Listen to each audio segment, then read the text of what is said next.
Praise the lord. ప్రభు అయిన యేసుక్రీస్తు నామంలో మీ అందరికీ శుభములు తెలియజేస్తున్నాను. తండ్రి, మీకు వందనములు, స్తుతులు, స్తోత్రములు ప్రభా. రాత్రంతా కూడా కాచి కాపాడి మరి ఒక ఉదయకాల సమయాన్ని మాకు దయచేసిన దేవా, మీకు వందనములు, స్తుతులు, స్తోత్రములు ప్రభా. మరి ఎంతమంది నీ బిడ్డలు ఈ వాగ్దానాన్ని క్లెయిమ్ చేసుకుంటున్నారో ప్రభా. ఇదిగో తండ్రి, వాగ్దానం ఇచ్చిన వాడు నమ్మదగిన దేవుడు, వాగ్దానము నెరవేర్చుటకు సమర్థుడవని మేము నమ్మి ఉన్నాం ప్రభా.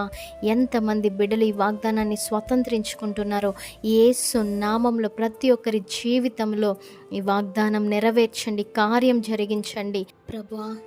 వారు చేసే ప్రతి పనిలోనూ మీ నామం మహిమపరిచి ఘనపరచుటకు సహాయం చేయి తండ్రి. ఇదిగో నీ బిడ్డల చుట్టూరు మీ కంచె, మీ కాపుదల, మీ భద్రతను దయచేయండి. మీ రక్తంతో ఒక్కొక్కరిని ప్రోక్షించుకోమని నజరేయుడైన యేసతి పరిశుద్ధ నామమున అడిగి వేడుకొని పొందుకొని ఉన్నాం మా పరమ తండ్రి. ఆమేన్.